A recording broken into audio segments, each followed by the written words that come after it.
winner's edge, why mental training is the key to success. So as most of you guys have been through or know, on the bike training can be very tedious and very challenging to do, right? Long hills, if you're not a climber, if you're a big guy like me, that's something that we hate. Sprinting, being able to have that ability to make yourself suffer on the bike is a very unique thing to have. And a lot of people don't realize how unique that actually is. Endurance sports are very different than any other.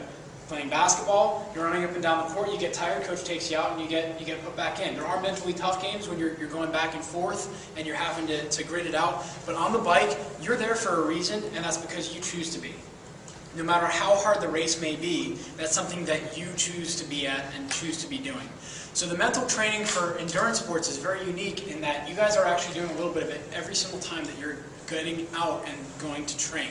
For those of you who have training plans, having the ability to be able to go forward and follow that training plan is very difficult. The mental acuity that it takes to follow a structured training plan, especially when you're balancing life such as work, girlfriend, school, it takes a lot, or boyfriend. It takes a lot of different things to be able to have that mental fortitude to be able to focus in. So what is mental training? And a lot of you guys that I'm working with are actually getting a little bit of mental training and don't even realize it. A lot of it is how the block is written, how difficult is it. Those training trackers I have you guys fill out and send in, incredibly, incredibly important because I get a feedback as to how you're feeling on the bike and where you stand mentally. Some of you guys have heard me tell you that you need to go home and start practicing mental imaging. So closing your eyes and thinking, feeling, sleeping, eating, breathing, everything that you want to be. What I want to do is challenge each and every single one of the athletes I work with, and those that I've had the pleasure of working with understand this. I'm challenging you to raise your standard. What is your standard living? What is your standard training? What are you doing? What is your standard? What are you willing to accept? And those of you who've known me for a long time, and Samson and Emo have known me for a very long time, I have high standards. I hold myself to very high standards. The people that I hang out with, I'm very particular and anal retentive. That's my standard, and I expect it to point the same of every single athlete that I work with. That's why the training plans are so demanding and that the communication is so integral, because if I don't know where you're standing, I can't do my job well. Every time I see somebody come into the studio, I'm reading their body language. I'm looking at their movement patterns. How are they moving today? If they were here before, what types of things did we see on the bike last time? Are they walking differently? What's their attitude? What are they saying? Are they scared about today? And meanwhile, I know that they didn't do their training plan because of how the tracker read. It just doesn't make sense. Or did they do their training and they're a little tired? Being able to take that and challenge that and change it for each individual is the biggest thing. Raising your standards is the most uncomfortable thing that we can do as human beings. It's a fear. It's a fear of the unknown. Vinny, what do you want? Out of biking, what do you want? Where do you see yourself? Winning as many races as I can. And going where with it? As high as I can go, really. So that's the mental visualization that each of you guys have to have. Whether it's cycling, Bobby, where do you want to be when you finish undergrad? I want to be able to get a good job. And what do you see yourself doing there? Stuff with the networking and security for the building. Okay. What does a normal day look like for that? Work a lot with computers and work on like firewalls and whatnot within the government. So that's the visualization you have to have. You have a specific job, you have a funnel, you have a clear, definite major purpose. This is what I want to do. This is what I want to do. Kevin, what do you want to do? Hopefully doing well in Cat 1, 2, 3 road races. See, that's what we want to change, not hopefully. It is. I see myself doing. But the big thing is that you have to see in your mind's eye, you have to see it, hear it, and feel it. The winning edge is somebody having an undying standard that they're not willing to compromise, that this is where I'm going to go. That's the difference between a gold medal and a bronze medal.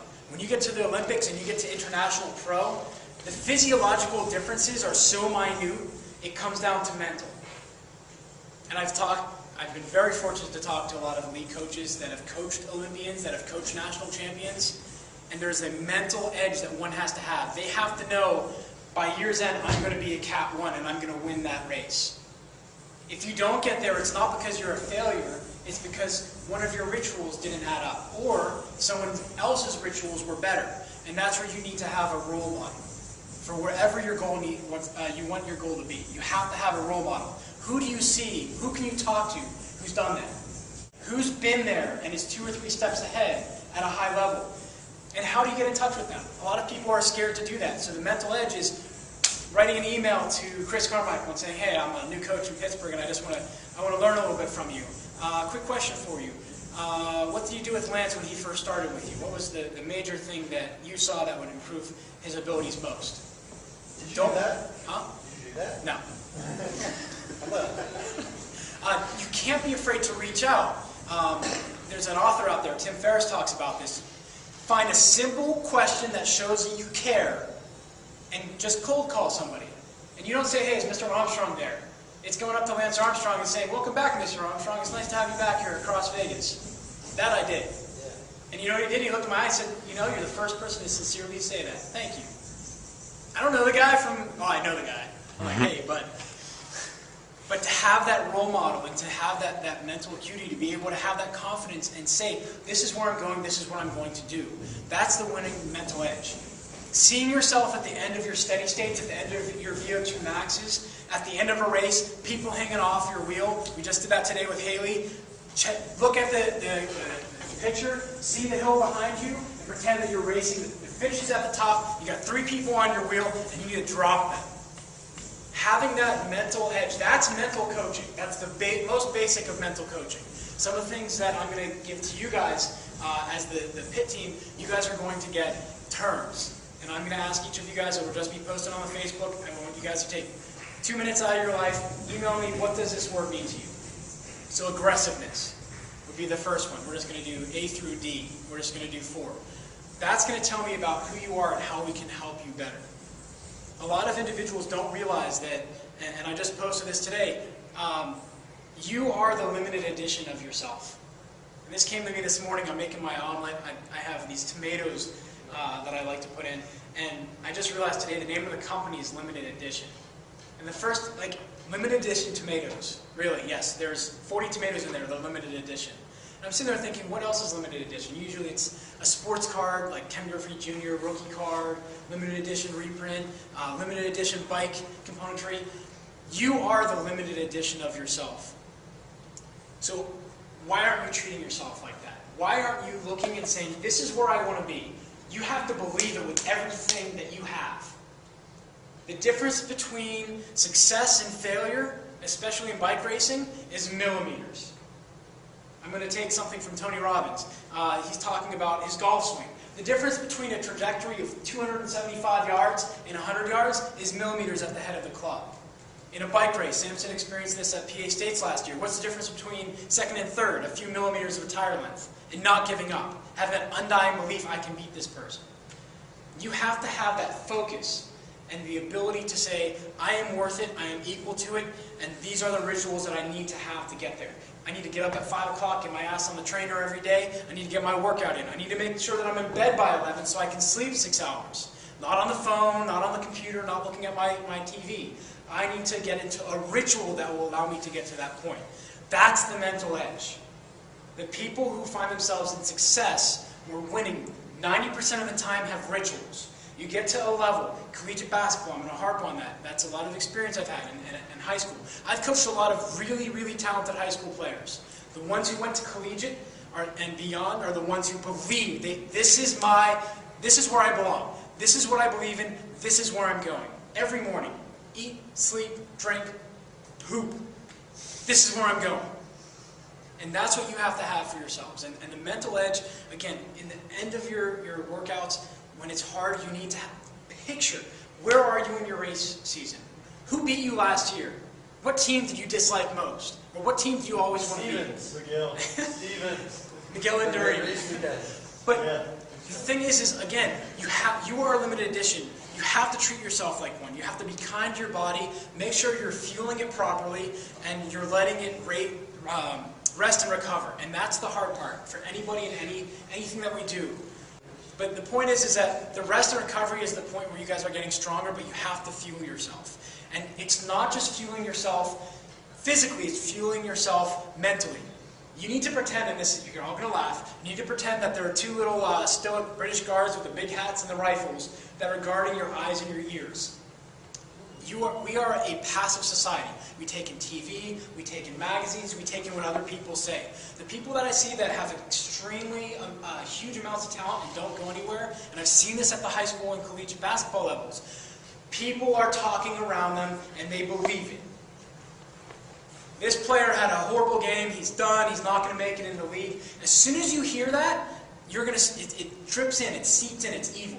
You have to have little tiny stoic guards to keep that out of your heads.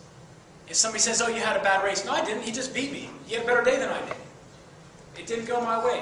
You always have to have that belief that you're learning, it's not a failure, it's this ritual didn't work for me and I can correct it. So if you do this and allow yourself the time to figure out who you are and what your core values are, you're going to be releasing the new updated limited edition every single time that you wake up and greet the morning sun. This is the most important thing that you can do. As an undergrad, one of the best pieces of advice that I was given is get your ass out of bed within a half hour at the same time every day. Whether it's 5 o'clock in the morning or 9 o'clock in the morning. It puts you in a ritual. It forces you to focus a little bit. And for where you guys are right now, literally you have the world in front of your hands, whether it's through a bicycle or through your education. Focus on it. You have to raise your standard. You will not accept less. You need to find somebody that's gone there already. Talk to them. What were their struggles? What were they able to and not able to do? Same thing goes for biking. We're very fortunate here in Pittsburgh, especially at Pitt. We have a lot of very phenomenal riders that have raced for Pitt, collegiate level, and for the national championship. One of the best 150 in the nation, best 120 in the nation. We have domestic pros here. Ride with them. Learn from them. Say, what gets you out of bed in the morning at 4 o'clock to get on the rollers for 2.5 hours and suffer? What drives you? And what is that millimeter that's going to help you get to that point? Have that mental acuity and that ability to focus, and that'll come back and you guys will reap huge rewards later on. The biggest thing is you have to be persistent and you have to have, again, raise your standard. Tony Robbins talks about it. He's in his car on the LA freeway and he gets angry. He's a big freaking dude. I am worth $1 million. I will help this client achieve what he needs to achieve. I will help him learn more. He's sitting there yelling it. You can't just say it. If you're just having a mantra or you're just having a saying, willpower gets you nothing but regret. And there are two burdens you can carry in life. The burden of regret or the burden of a failure or a way that didn't work. And you don't want regret. I regret not working my ass off that last summer and settling for a manager position with the Pitt basketball team. I don't want any of you guys to carry around a burden of regret. Because it sucks. It is the worst burden. I would have much rather gone out and failed and got hurt having made that team rather than be lazy and be like, yeah, I'm not up to that. That's not my standard. Raise your standards, whether it's in cycling or in class. Raise your standards and be emotional about it. It's not willpower, it's a true focus. If you do that, that's the winning edge. Raising your standard. Third place to the guy who beat me last year is not good enough. That's my motivation to get on. And you can't just hook it on one. You always have to have something else. It's always looking for the next step. Climbing the corporate ladder, whatever it is, be happy, content with where you are. Learn yourself. Figure out now, what are my core values? What matters to me? Who am I? And that will change as you guys go throughout. I see a lot of different things in my life where I've changed. The core value's there, but how it's presented is very different. And that's what you guys can do through cycling and endurance sports. So know that right now, every workout that you do is part of a successful ritual, just like studying each day is. Or every other day, whatever your routine is, it's a ritual. You have to commit to that ritual. And it goes beyond cycling and beyond life. So remember, the mental edge, the winning edge, is raising your standards, believing in yourself, and seeing, smelling, hearing, touching, and knowing that that's where you're going to be. It's not willing yourself there, it's ritualing yourself there.